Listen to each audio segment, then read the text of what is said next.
बहकर हम ये क्या गलती कर बैठे।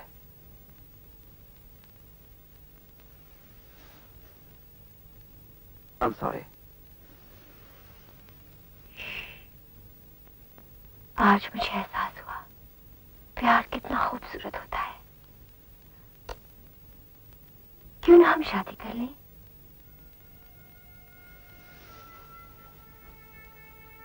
नहीं सपना, तुम्हारे पापा कभी नहीं मानेंगे।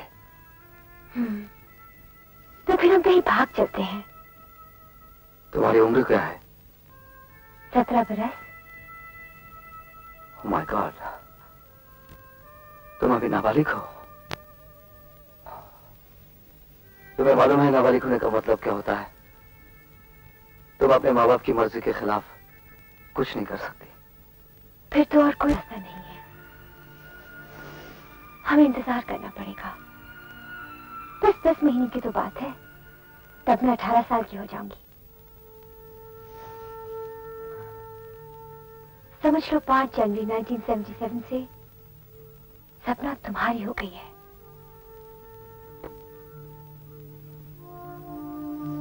मैं तुम्हारी बीवी बनूंगी, हमारा एक छोटा सा घर होगा।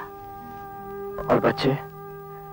हाँ, तुम्हारा जैसा एक लड़का, नटखट।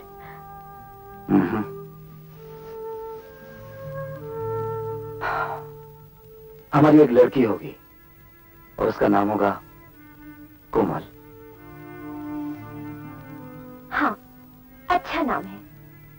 और लड़की का नाम होगा? मेरे अलावा तुम्हारी जिंदगी में कोई और मर्द नहीं आएगा। अच्छा बाबा, सपना दुआ करेगी कि तुम्हारा सपना सच हो। डैडी के घर लौटने का वक्त हो गया है, मुझे जाना चाहिए। कल आओगी ना? हाँ, उसी जगह, उसी समय।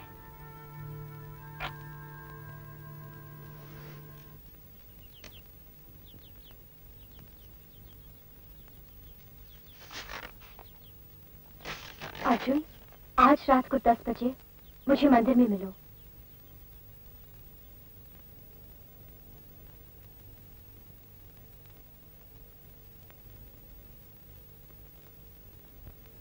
अर्जुन,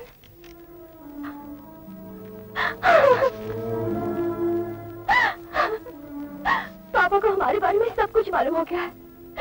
वो गुस्से में मुझे अमेरिका भेज रहे हैं। कब? कल सुबह की फ्लाइट से। नहीं। हाँ।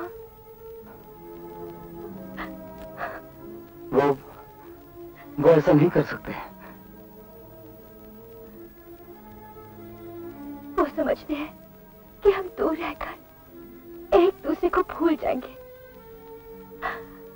लेकिन हम उन्हें दिखा देंगे कि उनका ख्याल कितना गलत है ना अर्जुन?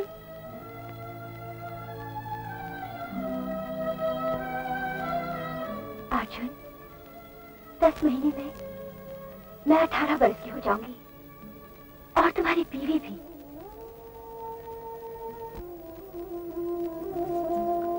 हाँ करूंगा, हर पल, हर लम्हा। और फिर उस दिन तुम मेरे सामने खड़ी होगी, दुल्हन की तरह। तुम्हारे हाथों में मेहंदी रची होगी, मैं तुम्हारी मांग में सिंदूर भरूंगा और अपने बाहों की वरमाला तुम्हें पहनाऊंगा।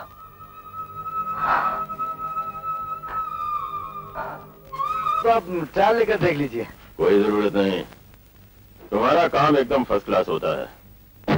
मैं तो कहता हूं कि तुमसे अच्छा मैकेनिक मुंबई में कोई हो ही नहीं सकता।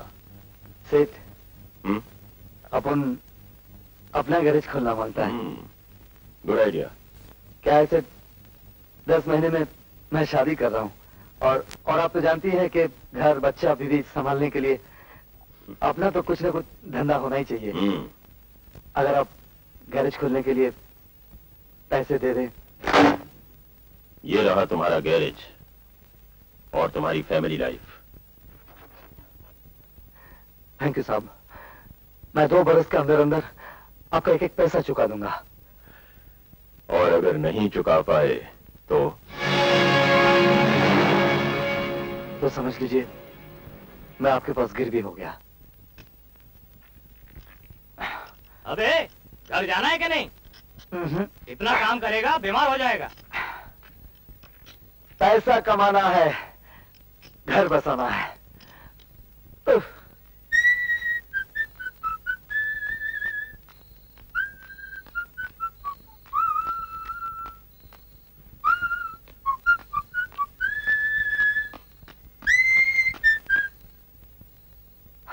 मालती, सपना की चिट्ठी आई है क्या? काश आई होती। मुझे लगता है जरूर कुछ गड़बड़ है, इसीलिए मैं आपके पास आई हूँ। क्या बात है? वो अर्जुन बाबू, अमेरिका में सपना की शादी किसी और से हो रही है। तुम झूठ बोल रही हो। मैंने नारायण साहब को फोन पे अपनी अमेरिका वाली बहन से बातें करते हुए खुद सुना है। वो कह रहे थे कि 1 हफ्ते के अंदर अंदर उसकी शादी कर दो। तुम यहाँ क्यों आए हो? सपना के बारे में बात करने।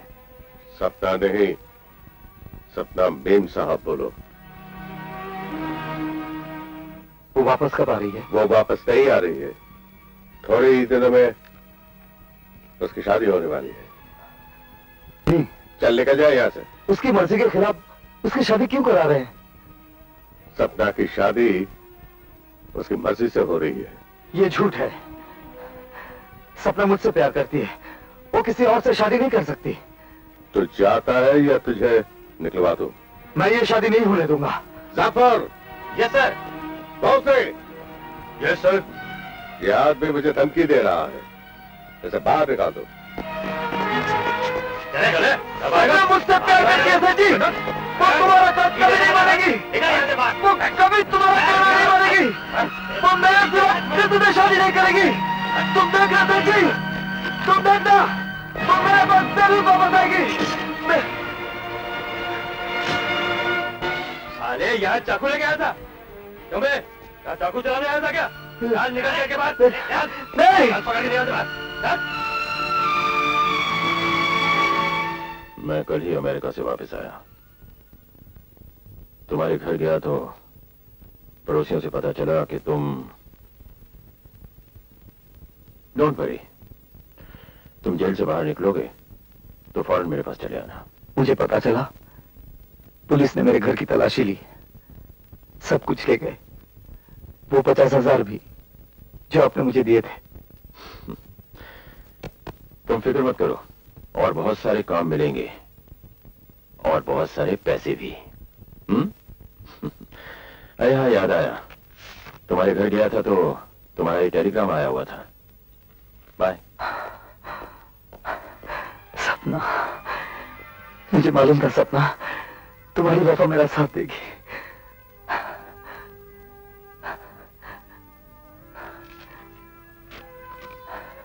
मेरा इंतजार मत करना, मेरी शादी 15 मार्च को है।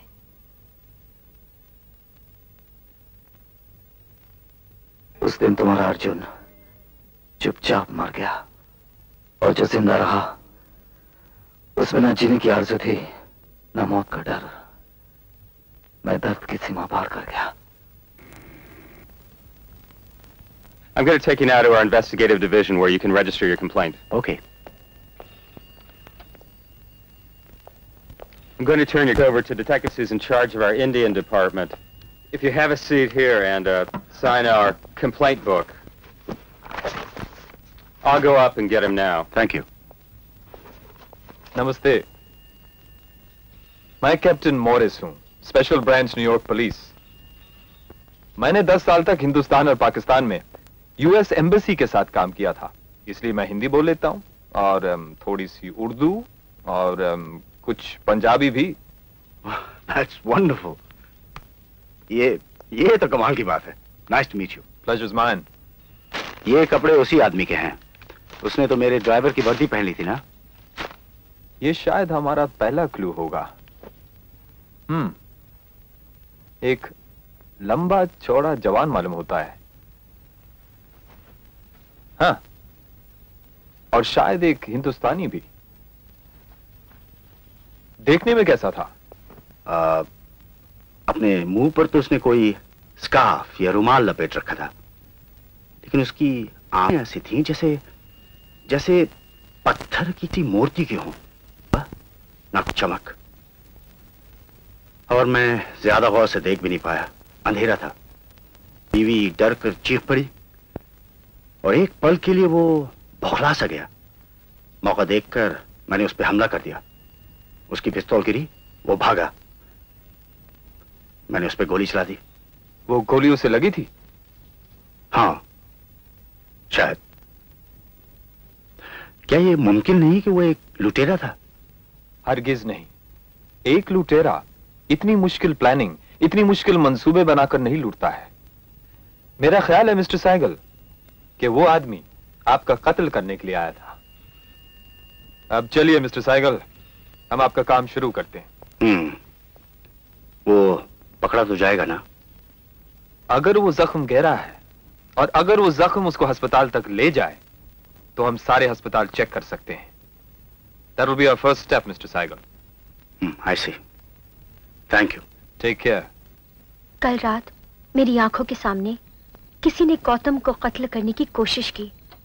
मैं ऐसे डरी कि उसकी सूरत तक नहीं देख पाई, नहीं तो उसका हुलिया बताकर उसे पकड़वाने में पुलिस की मदद तो करती। आज इसे अपना कौन सा राज बताया? बताया कहाँ, बताने जा रही थी। मैं कल रात के बारे में सोच रही थी। वो सब भूल भी जाओ ना। बस यही सोचो कि 3 हफ्ते में हमें हिंदुस्तान लौटना है।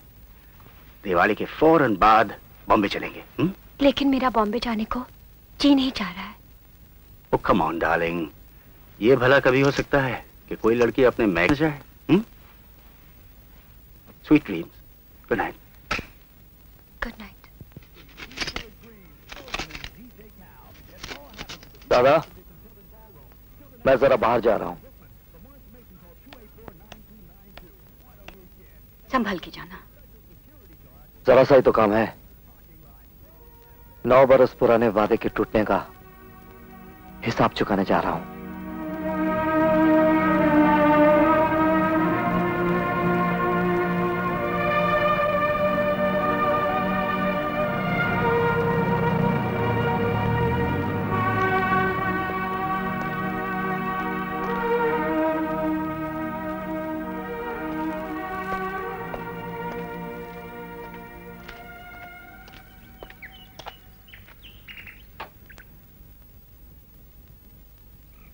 Good morning. I'd like to see Mrs. Sehgal. May I see your card? She's expecting me. She's in the hothouse in the garden. Shall I show her in? It's all right. It's all right.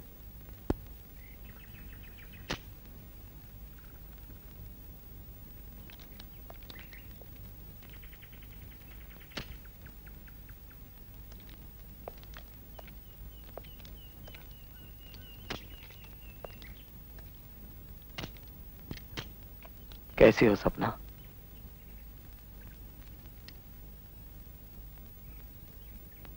Arjun,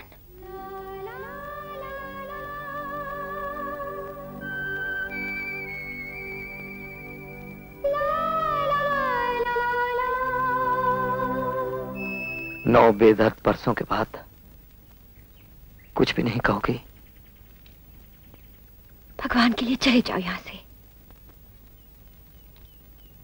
मैं भगवान के लिए आया ही नहीं तो उसके लिए चला क्यों जाऊं? नहीं जाऊंगा। अपने आप को यह बताने से डर क्यों रही हो कि बरसों बाद मुझे देखकर तुम्हें बहुत खुशी हुई? खुशी हुई ना?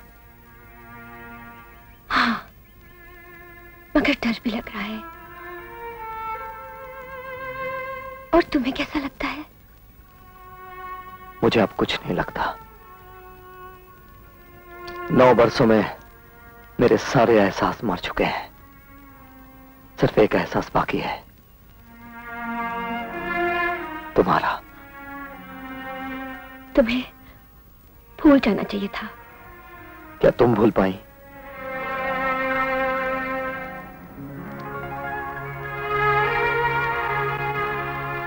तुम यहाँ क्यों आए हो?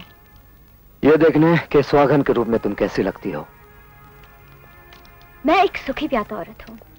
मैं ये नहीं कहती कि मैंने तुमसे प्यार नहीं किया था, किया था प्यार, लेकिन आखिर मेरा बचपन खत्म हो ही गया ना। अच्छा, तो आजकल अपने आप से ये झूठ बोल रही हो? ये सच है। बीती हुई पिछली बातें ना करो अर्जुन। मेरी एक सुखी घरेलू जिंदगी है, प्लीज यहाँ आके उसे तबाह ना करो। और मेरी घरेलू जिंदगी के ख्वाब को तुमने तबाह कर दिया, उसका क्या करूं? बोलो। मैं राजू को पार्क ले जाऊं?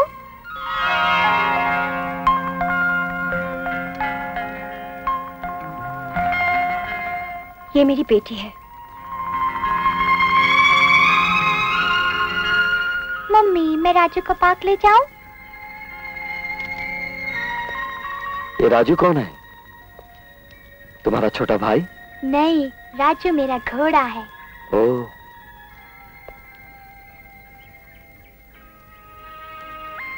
तुम बहुत खूबसूरत हो, बिल्कुल अपनी माँ की तरह। क्या नाम है तुम्हारा? तुम यहाँ खड़ी क्यों हो? जाओ ना राजू को लेके। ए, तुमने अपना नाम नहीं बताया। कोमल।